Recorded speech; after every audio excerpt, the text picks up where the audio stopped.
Thursday night, and it's just before the May long weekend. We're prepping the boat. Let's see, we brought down all the provisions. We've topped off the water, topped off the batteries, ice maker's on. Hang on, there's something we forgot. Oh, that's better. I think we're ready to go now. Yeah? All right, it's summertime.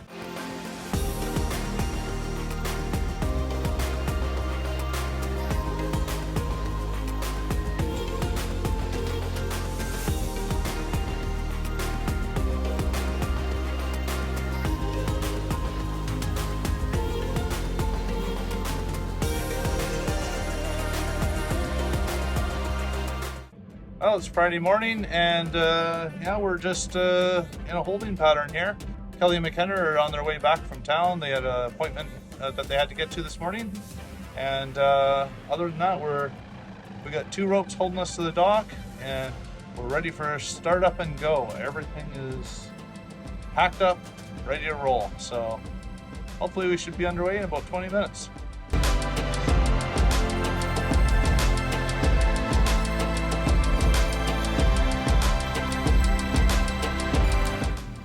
For those of you not already familiar with our channel, we are located in the Pacific Northwest on the southern end of Vancouver Island.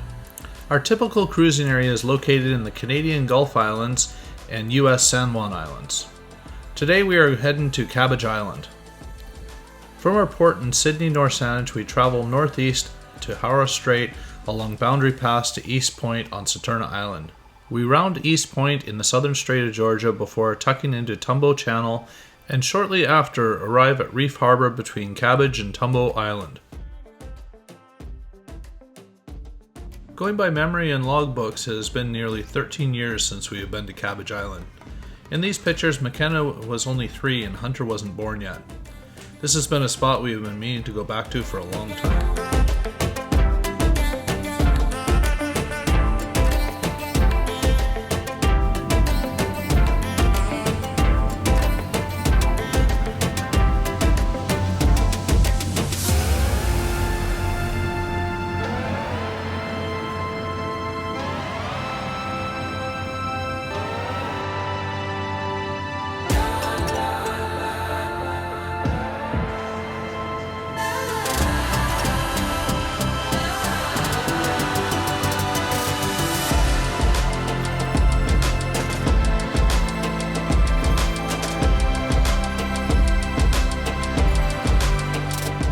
Unfortunately, our timing is poor and we tack on an extra hour to the travel time due to the 2 to 3 knot ebb currents flowing against us down the Boundary Pass. Despite that, sometimes the schedule is more important than planning around the tides. And as it turns out, it was a beautiful day for cruising.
Around East Point right now. Out this way is the Haro Strait over here, and over on this way is East Point and the Strait of Georgia.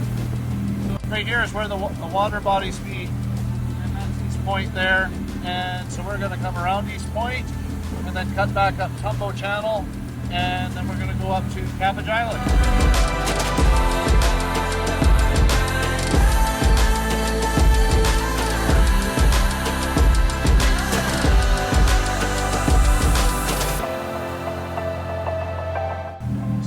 Up the Tumbo Channel right now, so we're getting pretty close to Cabbage Island and Reef Harbour. So I'm just going to get the lines ready. We might have to anchor for a bit because it's pretty low tide.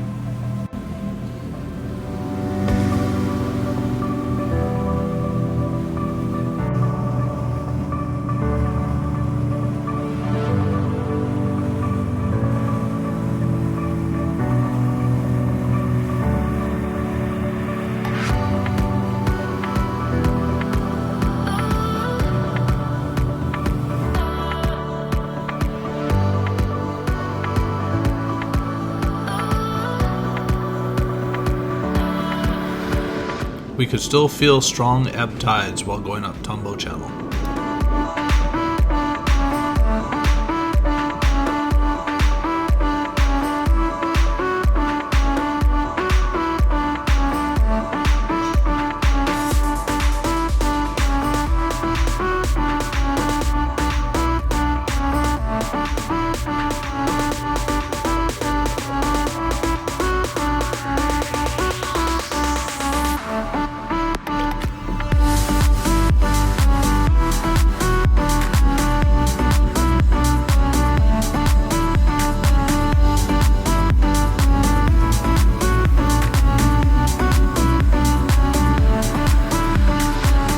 In Reef Harbour there are mooring buoys available for a fee, and on Cabbage Island there's really nice backcountry camping. As for anchoring, there's plenty of room in amongst the mooring buoy area. We anchored beyond the mooring field and it shallows out pretty quick. When we were there, the lowest tide was about 1 foot above datum, just beyond the furthest mooring buoy, and it got down to about 4 feet deep. It is a sandy mud bottom where we were, but I wouldn't chance it further unless you're okay with your boat resting on the bottom. This was certainly our limit. If you go to Cabbage Island, be sure to keep a close eye on the weather. Cabbage Island is very exposed, especially to northerly winds. In anything more than calm conditions, you may get a not so good night's sleep. At worst, you may need to ride out some uncomfortable conditions through the night. But the view across the southern Strait of Georgia is fantastic.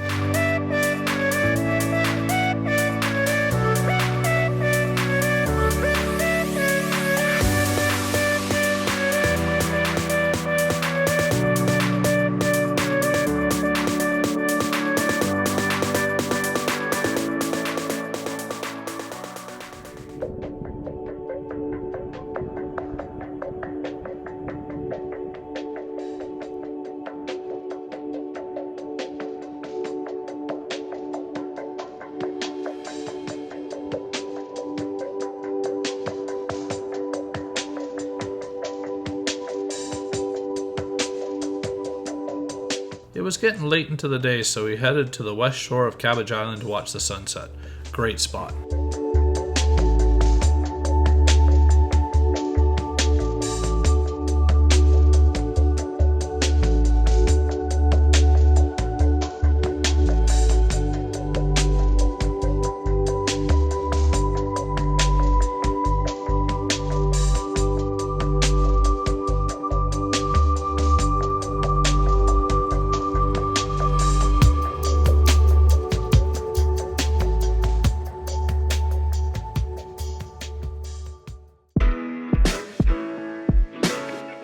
Welcome to our Q&A. So we've gotten quite a few questions over the last number of months on some different videos, and we've been meaning to get to a Q&A, but we just haven't got around to it lately, so we thought we would do one for this video. Yeah, so we have a few questions here. So the first question was, with the cockpit being at the kind of split level height, are we able to fish from our boat? So for fishing, no, I'm not that much of a fisherman, but there are some issues with our boat, and basically that sort of raised aft cabin model for fishing.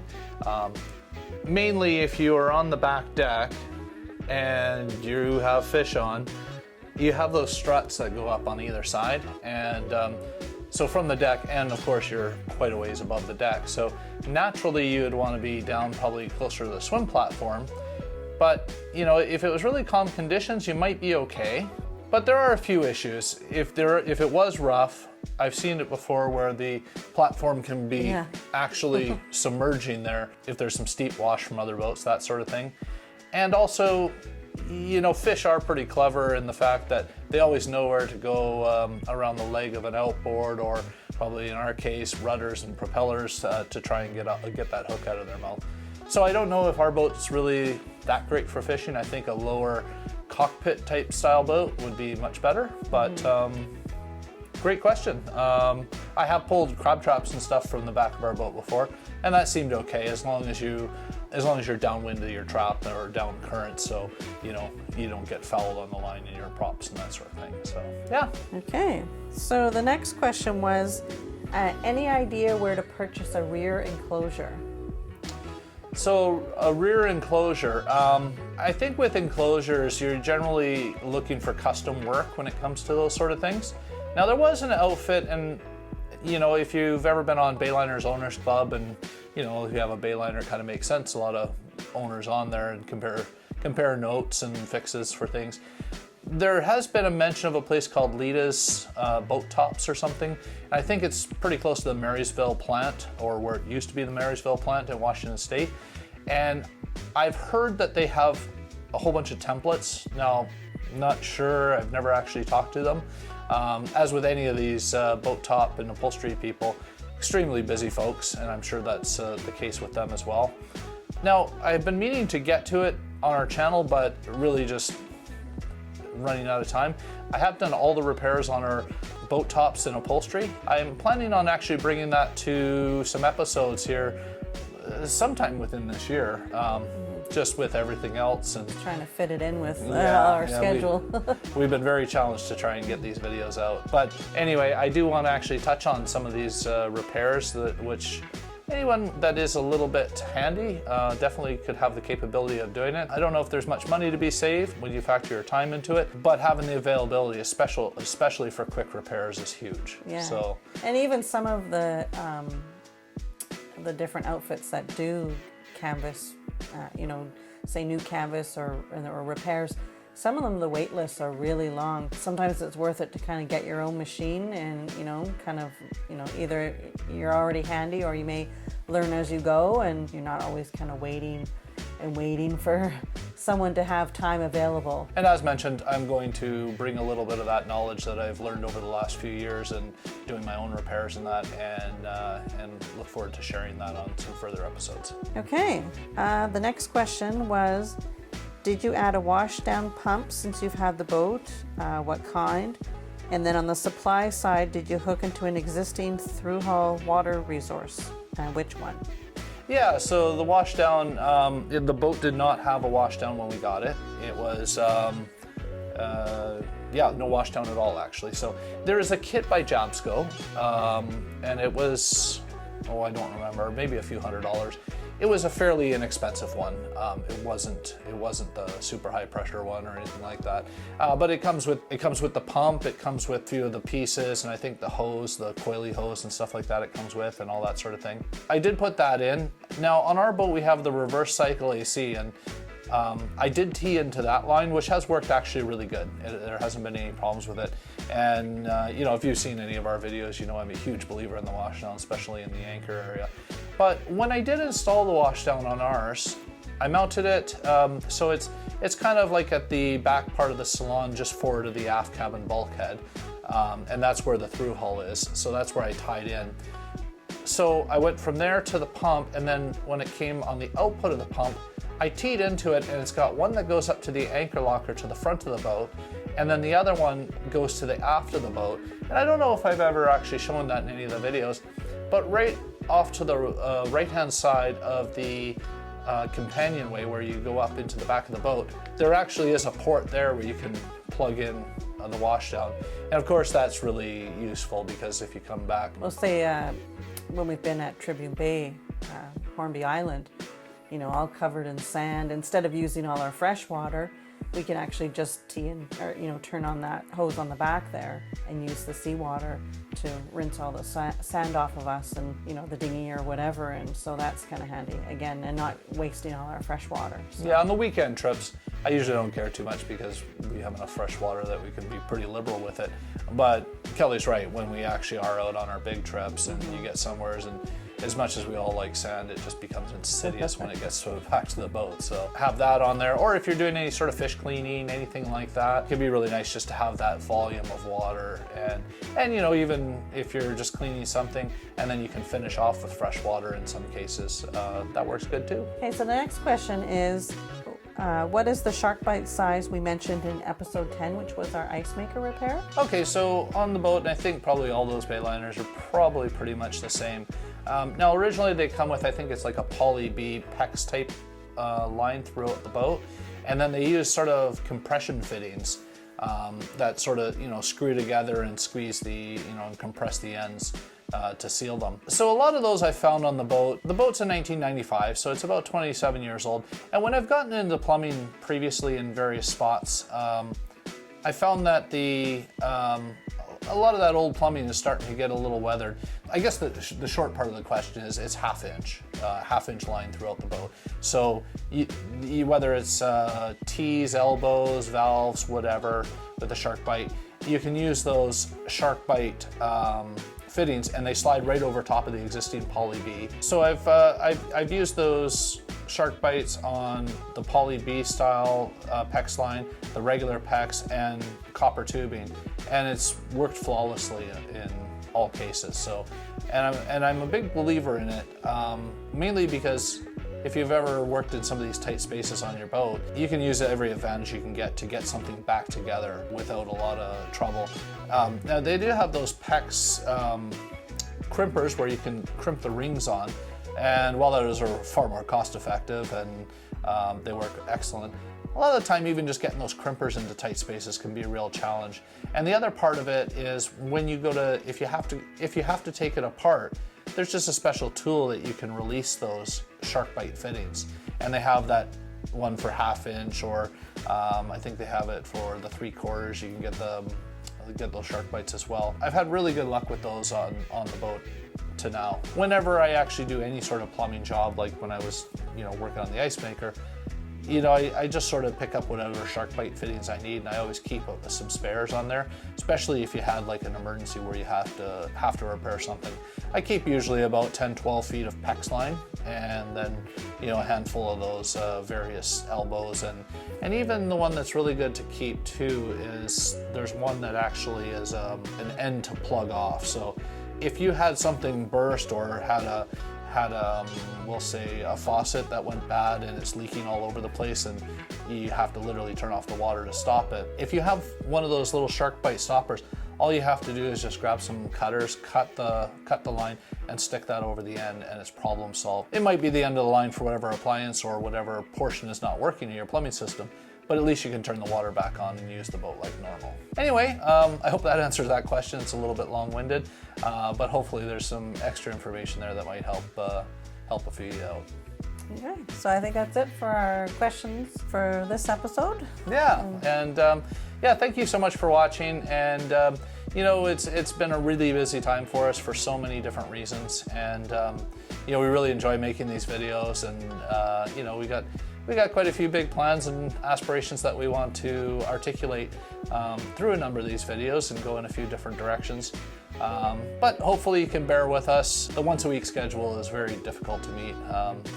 Don't know if I can always promise that we're going to be able to keep on that schedule, but we'll do our best. We'll do our best. Been close to doing it for a full year now anyways, and you know, it is challenging with both of us working full-time and trying to get the videos done, but Matt enjoys it. And yeah, and so it's certainly fun to share our experiences, and we look forward to continuing on for this year and this summer, and looking at our cruise schedule for going up north this year. Probably planning on the Desolation area, maybe be able to show a few other areas that perhaps haven't been to or haven't seen, or we can talk about. And even our routes going north could be completely different than what we did last year, just depending what the conditions are. We won't know till probably the day of or the day before. So yeah. Anyway, thank you very much for watching, and if you have any comments or questions or something, we love to get comments, and you know, it really helps when there's the interaction. And you know, if you like any of the videos, definitely give it a like. We'll see you in the next one.